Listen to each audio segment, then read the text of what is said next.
धर्मपुर नाम के गांव में एक शीला नाम की औरत रहती थी। उसकी एक बेटी थी जिसका नाम रिया था। माँ, आज मैं अपनी सहेली के साथ पार्क घूमने जा रही हूँ। मैं शाम तक वापस आ जाऊंगी। ठीक है बेटा, देर मत करना और जल्दी घर वापस आ जाना। ठीक है माँ, मैं जल्दी घर वापस आ जाऊंगी। उसी गांव के पीछे एक बहुत ही दुष्ट परी रहती थी। वो दुष्ट परी चाहती थी कि मैं पूरी दुनिया में राज करूंगी। बस जल्द ही ये जूते बन जाएं तो मैं पूरी दुनिया पे राज करूंगी। अगर जो भी इंसान मेरे बनाए हुए जूते को पहन ले तो वो मेरी वश में हो जाएगा और जैसे ही 12 बजेंगे वो मेरे पास आ जाएगा। अगर ये इंसान मेरे वश में हो जाएं तो मैं पूरी दुनिया पे राज करूंगी। और वहीं दूसरी तरफ रिया अपनी सहेलियों के साथ जब पार्क घूम रही थी तभी उसके जूते टूट जाते हैं। अरे ये क्या, मेरी शूज कैसे टूट गए? अब मैं क्या करूं? अब मैं घर कैसे जाऊंगी? मेरी माँ ने कहा था तुम जल्द ही घर वापस आ जाना। अब मैं क्या करूं? क्या मुझे बिना जूते के घर जाना पड़ेगा? नहीं रिया, तुम उदास मत हो। मैंने सुना है कि इस मार्केट में एक नए शूज की दुकान खुली है। चलो हम लोग वहाँ से ले लेते हैं। ठीक है पूजा, चलो चलते हैं।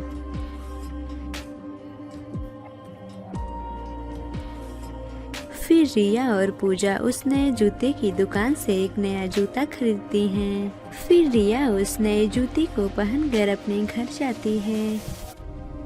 रिया, तुम पार्क घूमकर आ गई?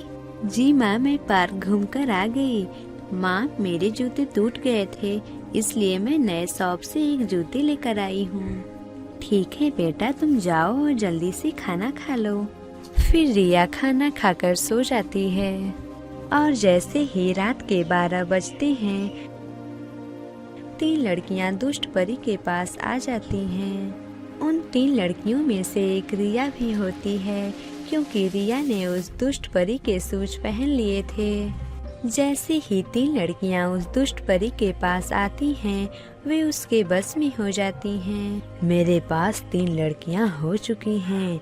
जैसे ही 10 लड़कियां हो जाएंगी मैं उनकी बलि दे दूंगी। फिर मैं इस पूरे दुनिया पे राज करूंगी। हा हा। जब मैं इस पूरी दुनिया पे राज करूंगी तो बाकी की दुष्ट परियां मुझे देखती रह जाएंगी। फिर अगले दिन सुबह होने पर रिया की माँ देखती हैं कि रिया अपने कमरे में नहीं है। फिर उसकी माँ परेशान होकर पूजा के घर जाती हैं।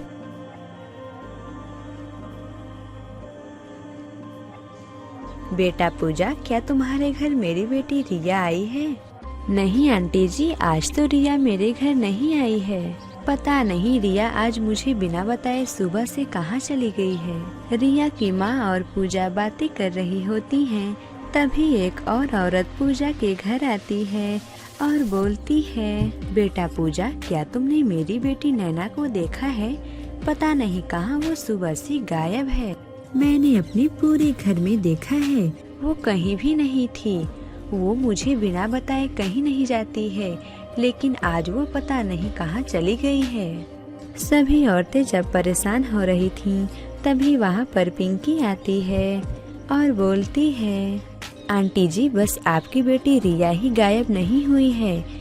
आज सुबह से मेरी दीदी पता नहीं कहाँ चली गई हैं। वो मुझे कहीं भी नहीं दिखी, इसलिए मैं उनको ढूंढते हुए यहाँ पर आई हूँ। सभी लड़कियाँ एक साथ कैसे गायब हो सकती हैं?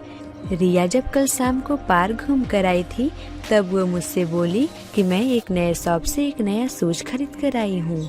हाँ आंटी जी, कल शाम को मेरी दीदी भी ऐसा ही बोली थी। हम सभी लोग अपनी लड़कियों को ढूंढने के लिए जंगल में चलेंगे। फिर सभी औरतें मिलकर अपनी अपनी लड़कियों को ढूंढने के लिए जंगल में जाती हैं। सभी औरतें लड़कियों को ढूंढती हैं, लेकिन वे लोग कहीं भी दिखाई नहीं देती हैं। फिर वे लोग उदास होकर घर चली आती हैं। फिर अगले दिन पूजा रिया के घर मिलने आती है।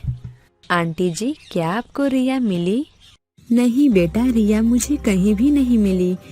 कल मैं उसे ढूंढने के लिए जंगल गई थी, लेकिन रिया वहाँ भी नहीं थी। पता नहीं कहाँ वो चली गई है। मुझे तो समझ में नहीं आ रहा कि रिया बिना बताए कहाँ चली गई है। आंटी जी, मुझे लगता है कि हम लोगों को गांव में रहने वाले बाबा जी से पूछ लेना चाहिए कि गांव की सभी लड़कियां अचानक कहाँ गायब हो गईं। हाँ बेटा, तुम ठीक कहती हो। यही एक रास्ता है जिससे हमारी लड़कियां वापस आ सकती हैं। फिर सभी औरतें मिलकर गांव में रहने वाले साधु बाबा के पास जाती हैं और उनसे बोलती हैं, बाबा, क्या आप बता सकते हैं कि हमारी लड़कियां अचानक कहाँ गायब हो गई हैं और वे लोग कहाँ पर हैं? बेटी, तुम्हारी लड़कियां उस दुष्ट परी के पास हैं। वो दुष्ट परी एक भूतिया जूता बनाई है जो कि तुम लोगों की लड़कियों ने उसे पहन लिया है और उसके वश में हो गई हैं, और रात के 12 बजे वो लोग दुष्ट परी के पास चली जाती हैं। तो बाबा जी, हम अपनी लड़कियों को कैसे बचा सकते हैं? बस तुम लोगों के पास आज का समय है, क्योंकि कल वो दुष्ट परी सभी लड़कियों की बलि दे देगी। बाबा जी, हमें बताइए कि उस दुष्ट परी को कैसे मारा जा सकता है। हम लोग उसे मारकर अपनी बेटी को वापस घर लेकर आएंगे। बेटी, उस दुष्ट परी को मारने का एक ही तरीका है। अगर तुम लोग उसमें असफल हो गई तो उन लड़कियों का जान खतरे में हो सकता है। मैं तुम लोगों को एक मंत्र बताता हूँ। वो मंत्र तुम लोग चुड़ैल के पास जाकर बोल देना, वो चुड़ैल भस्म हो जाएगी। फिर साधु बाबा सभी औरतों को मंत्र बताते हैं। फिर सभी औरतें उस दुष्ट परी के गुफा में पहुंच जाती हैं। अरे वाह, आज तो मजा ही आ गया। इतनी सारी औरतें। अब मैं कल सभी का बलि दे दूंगी। फिर मैं दुनिया की सबसे शक्तिशाली दुष्ट परी बन जाऊंगी। चलो, मैं आज रात और इंतजार करके देख लेती हूँ कि इन बेवकूफ लोगों की तरह और लोग मेरे पास कितने आते हैं। सुनो बेवकूफ औरतों, इन लड़कियों के लाइन में खड़ी हो जाओ। फिर सभी औरतें मंत्र पढ़ने लगती हैं। फिर जैसे ही सभी औरतें मंत्र पढ़ना बंद करती हैं, दुष्ट परी जलने लगती है। आह! दुष्ट औरतों, ये तुम लोग क्या कर रही हो? देखते ही देखते दुष्ट परी जलकर भस्म हो जाती है। दुष्ट परी के मरते ही सभी लड़कियां उसके वश में से हट जाती हैं।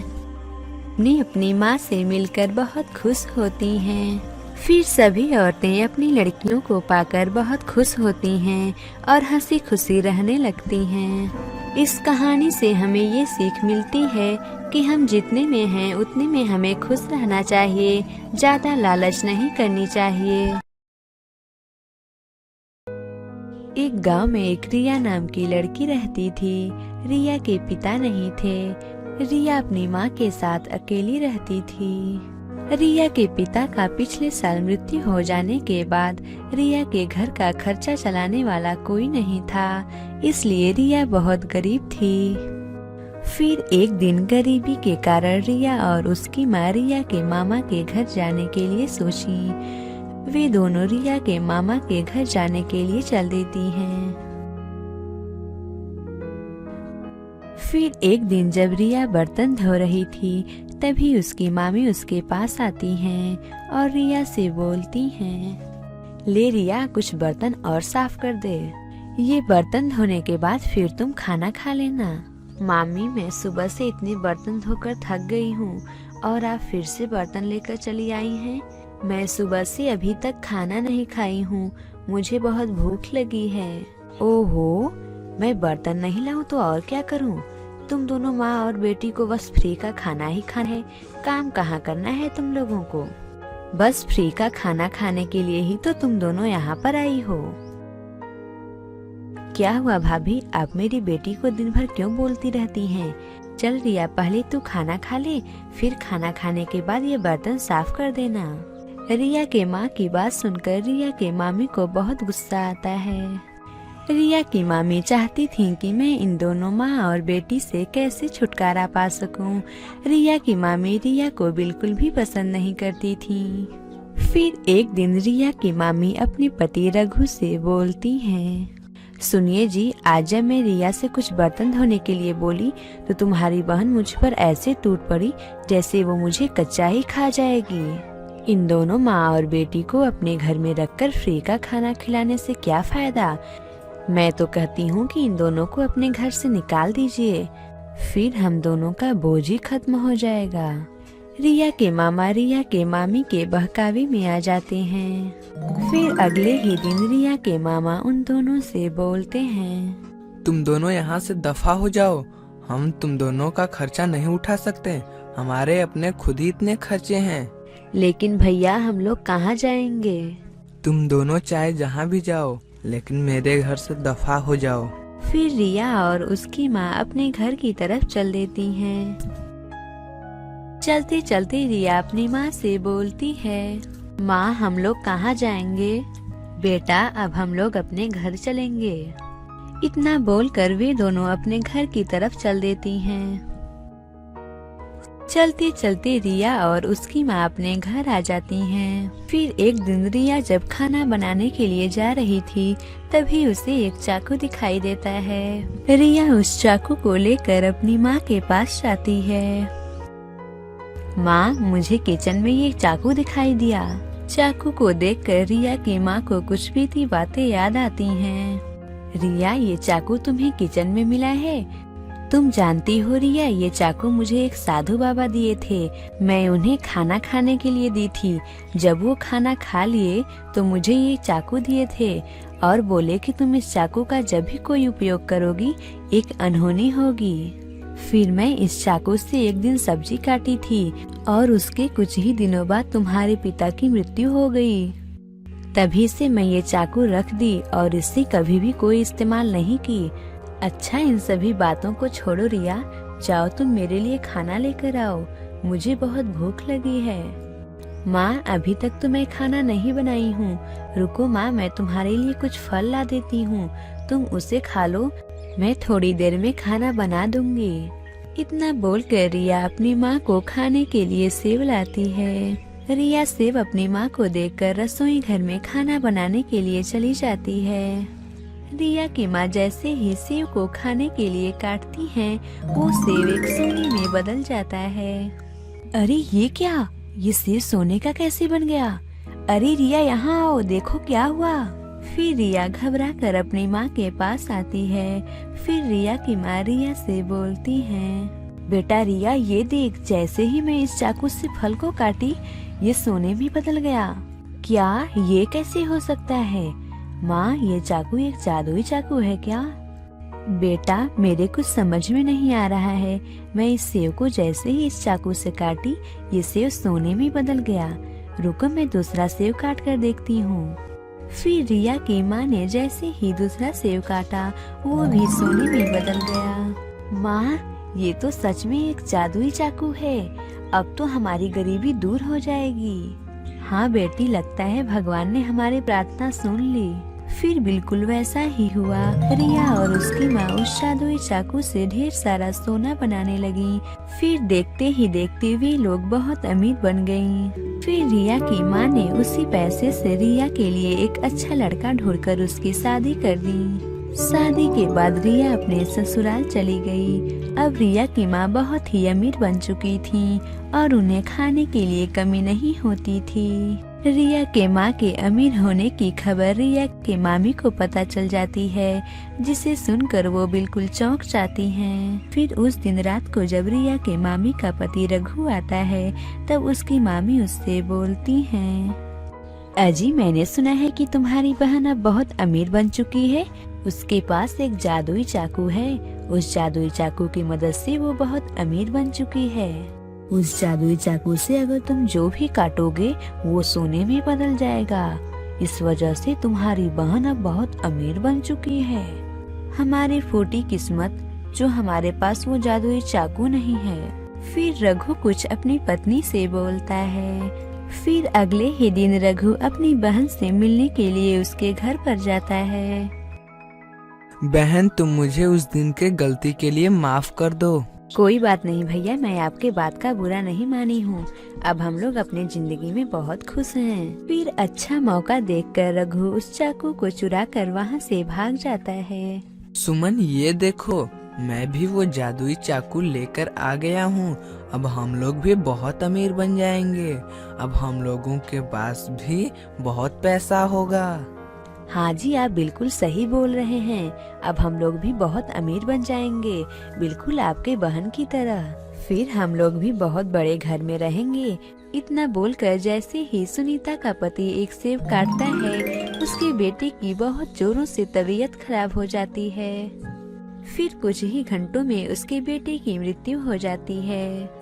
हे भगवान, ये आपने क्या कर दिया? आप जादुई चाकू के लालच में अपने पुत्र को ही खो दिए। हे भगवान, ये क्या हो गया? जादुई चाकू से मैंने अपने ही पैरों पर कुल्हाड़ी मार लिया। मेरी फूटी किस्मत, मेरा इकलौता बेटा, मैंने उसे भी खो दिया। इस कहानी से हमें ये सीख मिलती है कि हमें कभी भी दूसरों के साथ बुरा व्यवहार नहीं करना चाहिए और ज्यादा लालच नहीं करना चाहिए।